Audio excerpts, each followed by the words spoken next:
नमस्कार, मी भीमराव कडाळे पाटील BKP मराठीमध्ये आपलं सर्वांचं स्वागत. आज नवीन दिवस, नवीन विषय, नवीन दिवसाची नवीन अशी चर्चा. आज चर्चा घेऊन आलोय म्हणजे बघा, महाराष्ट्रामध्ये महानगरपालिकेच्या निवडणुकांची जोरदार प्रचाराची तयारी सुरू आहे. म्हणजे सगळीकडे प्रचार सुरू आहे.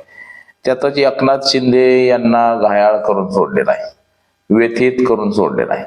त्याची कारण सुद्धा तशीच आहेत की एकनाथ शिंदेचे ज्या ज्या ठिकाणी उमेदवार आहेत तिथं भारतीय जनता पक्ष जो प्रचार करतोय तो मात्र फार वेगळ्या स्वरूपाचा प्रचार सुरू आहे की 50 खोके एकदम ओके. ही जी म्हण 2022 मध्ये जी गाजली होती, 2022 मध्ये एकनाथ शिंदेचे सहकारी आणि एकनाथ शिंदे पळून गुवाहाटीला गेले होते. त्यावेळेस शहाजी बापू पाटील यांचा एक डायलॉग गाजला होता, काय झाडी काय डोंगर काय हॉटेल. हा देशभर डायलॉग प्रसारित झाला होता. आणि त्यानंतर मुंबईमध्ये आता ज्या एकनाथ शिंदे गटात आहेत शीतल म्हात्रे यांनीच हा डायलॉग पुन्हा काढला होता की 50 खोके एकदम ओके. असं अनेक जणांनी पुन्हा ते सुरुवात केली. तर या घोषणेमुळे एकनाथ शिंदे व्यथित झालेले आहेत. तर याच विषयाची आज चर्चा घेऊन आलोय. सर चला, सर्वप्रथम आपण जर चॅनल सबस्क्राईब केला नसेल तर चॅनल सबस्क्राईब करावा ही सर्वांना विनंती. 2022 साली महाराष्ट्र राज्याच्या राजकारणामध्ये मोठा राजकीय भूकंप झाला आणि तो म्हणजे एकनाथ शिंदे यांच्या माध्यमातून. उद्धव ठाकरे हे शिवसेनेचे मुख्यमंत्री असताना एकनाथ शिंदे यांनी जवळपास 40 आमदाराचा गट फोडून गुवाहाटीला पळून गेले आणि या सगळ्याला भारतीय जनता पक्षानं मदत केली. आपण पाहिलं की कशा पद्धतीनं मदत केली गेली.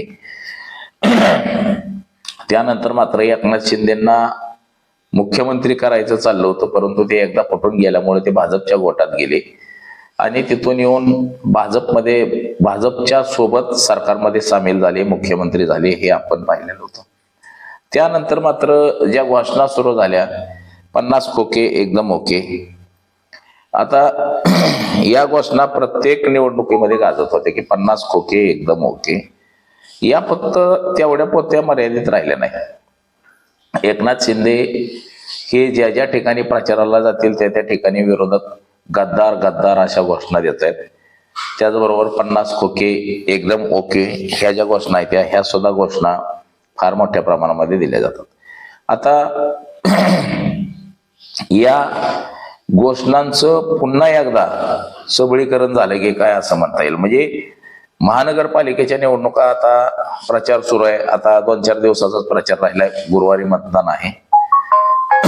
हे सगळं असताना सुद्धा 50 खोके एकदम ओके अशा घोषणांनी एकनाथ शिंदे आणि त्यांचे कार्यकर्ते मात्र व्यथित झालेले आहेत. आता त्याचं कारण हे तसंच आहे. आता हे आपण बघा,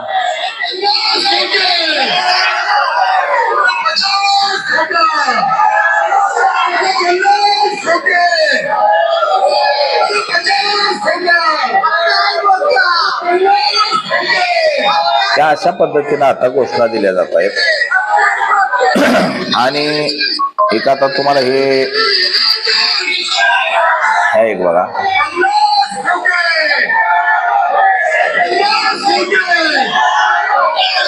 त्या अशा पद्धतीच्या घोषणा दिल्या जातात. आता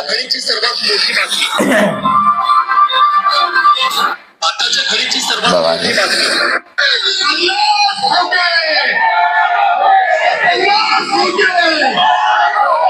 आता ही घोषणा ह्या घोषणा एकंदरीत बघा,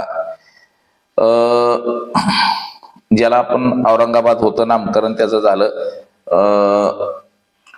संभाजीनगर, छत्रपती संभाजीनगर हे नामकरण झालं. तर आता या छत्रपती संभाजीनगरची सुद्धा निवडणूक जाहीर झालेली आहे, त्याचा सुद्धा प्रचार सुरू आहे. त्या छत्रपती संभाजीनगरमध्ये प्रचारादरम्यान संजय शिरसाटांच्या कार्यालयासमोर आले की तिथं घोषणा सुरू झाली की 50 खोके एकदम ओके, गद्दार गद्दार असा उल्लेख हा भारतीय जनता पक्षाच्या कार्यकर्त्यांकडून सुरू झाला. म्हणजे भारतीय जनता पक्षाचेच कार्यकर्ते अशा घोषणा द्यायला लागलेत एकनाथ शिंदेच्या विरोधात. हे इतर विरोधक तर देत आहेत, पण दस्तूर खुद्द भारतीय जनता पक्षाची लोक सुद्धा अशा पद्धतीने घोषणा द्यायला लागले ते. आणि त्याच्यामुळं एकनाथ शिंदे हे व्यतीत होऊन गेलेले आहेत. त्यांचे कार्यकर्ते व्यतीत झालेले की आपल्या माथ्यावरचा जो हा गद्दार आणि 50 खोके एकदम ओकेच्या जो घोषणा आहेत ह्या सुद्धा काहीशा आता सुरू झालेल्या आहेत. त्यातच लोकसभेचं जे अधिवेशन सुरू होतं काल गेल्या महिन्यातलं, तर त्याच्यामध्ये सुद्धा बघा, त्याच्यामध्ये सुद्धा ह्या अशा पद्धतीनं घोषणा दिल्या जात होत्या की म्हणजे लोकसभेत सुद्धा 50 खोके एकदम ओके. त्याचबरोबर विधान भवन जे आहे त्या विधान भवनाच्या तिथं सुद्धा मोठ्या प्रमाणामध्ये घोषणा दिल्या जात होत्या 50 खोके एकदम ओके. आता काल तर असं झालं की मुख्यमंत्री आले एकनाथ शिंदे एका कार्यक्रमानिमित्त आणि तिथं घोषणा दिल्या गेल्या. हो काय,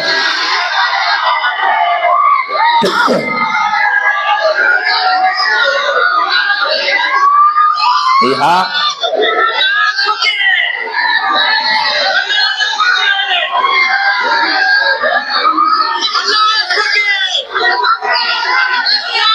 हे मुख्यमंत्री एकनाथ शिंदे एका सभेला गेले असताना तिथं भाजपच्या काही कार्यकर्त्यांनी ह्या घोषणा दिल्या मित्रांनो. म्हणजे सगळीकडे हे बघा, आता हे संतोष बांगर प्रचारादरम्यान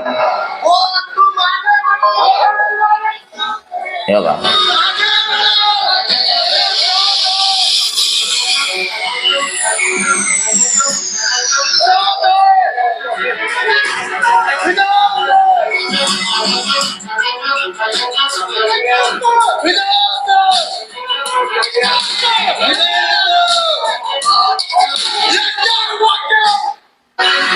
बघा, म्हणजे संतोष बांगर प्रचाराला आले होते आणि त्यांच्या समोर ही 50 खोके एकदम ओकेच्या घोषणा देण्यात आल्या. त्याचबरोबर धनंजय मुंडे हे सुद्धा प्रचारादरम्यान परवा दिवशी होते आणि त्यांनी सुद्धा 50 खोके एकदम ओकेच्या घोषणा. म्हणजे आता असं झालेलं आहे की एकनाथ शिंदे यांना सगळीकडनं टॉर्चर करायचं काम सुरू आहे.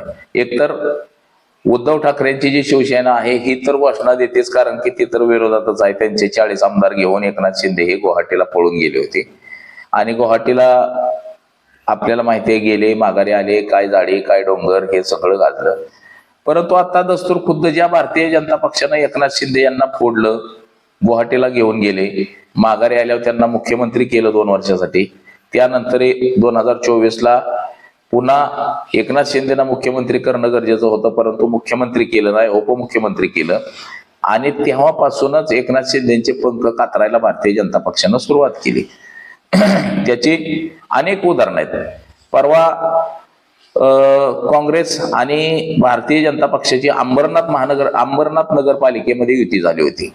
हा ठाणे जिल्ह्यामध्ये एकनाथ शिंदेचा बालेकिल्ला मानला जातो आणि याच ठिकाणी भाजप आणि काँग्रेसची युती झाली.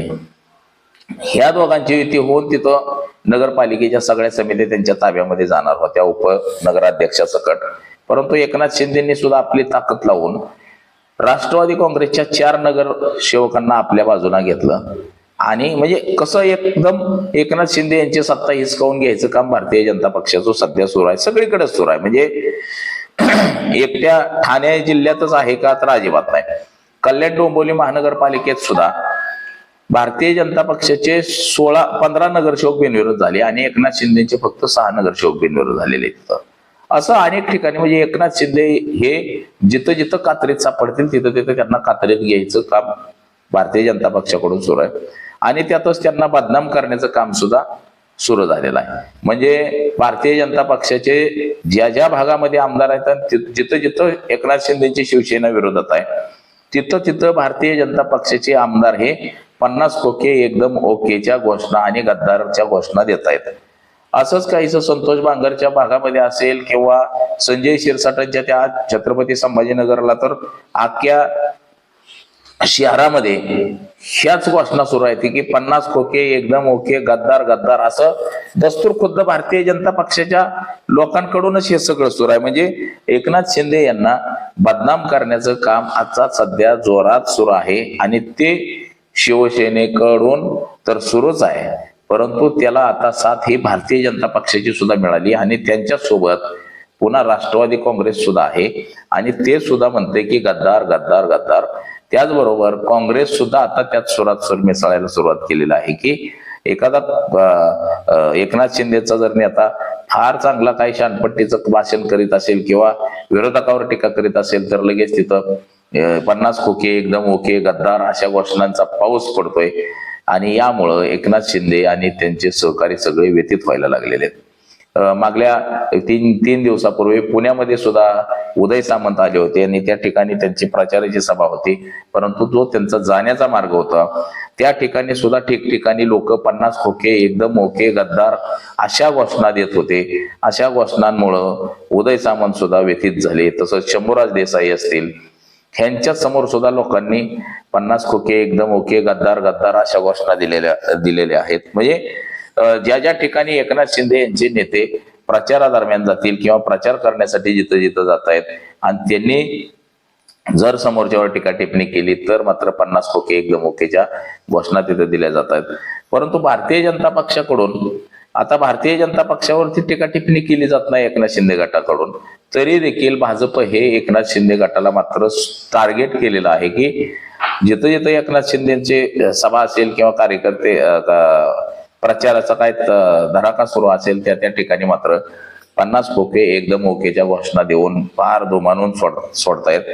आणि आता हे 50 खोके एकदम ओकेच्या ज्या घोषणा आहेत किंवा गद्दारीचा शिक्का आहे हा पुसला जाणारच नाही असं दिसतंय. काल उद्धव ठाकरे यांची छत्रपती संभाजीनगरला सभा होती. या ठिकाणी सुद्धा उद्धव ठाकरे यांनी एकनाथ शिंदे यांचा नाम उल्लेख गद्दार असा केला. त्याचबरोबर भाजपवरती सुद्धा जोरदार असा प्रहार केला की ज्या काँग्रेस सोबत आम्ही गेलो म्हणून आम्हाला सांगता की काँग्रेस सोबत गेले, हिंदुत्व सोडलं आणि आता भारतीय जनता पक्षानं फार काँग्रेस सोबत आघाडी केली, MIM सोबत आघाडी केली अशी ही टीका टिप्पणी केली गेली. आणि त्यात सुद्धा एकनाथ शिंदे यांचा गद्दार असा उल्लेख केला. 50 खोके एकदम ओके असाच उल्लेख उद्धव ठाकरे यांनी सुद्धा केला होता. तसंच भारतीय जनता पक्षाचे जे गणेश नाईक आहेत हे तर एकनाथ शिंदे यांच्यावरती तुटून पडतायत वेळोवेळी, हे सुद्धा आपल्याला दिसलेलं आहे. तसंच अनेक ठिकाणचे भाजपचे जे आमदार आहेत हे सुद्धा एकनाथ शिंदे यांना गद्दारच असं संबोधतात आणि 50 खोके एकदम ओकेच्या घोषणा ज्या आहेत ह्या सुद्धा घोषणा ते आमदार वारंवार देत आहेत, प्रामुख्यानं देत आहेत असंच काहीच आपल्याला सध्या तरी दिसतंय. म्हणजे एकनाथ शिंदे हे आणि त्यांचे सहकारी कार्यकर्ते सगळे व्यथित झालेले आहेत 50 खोके एकदम ओके या घोषणांनी.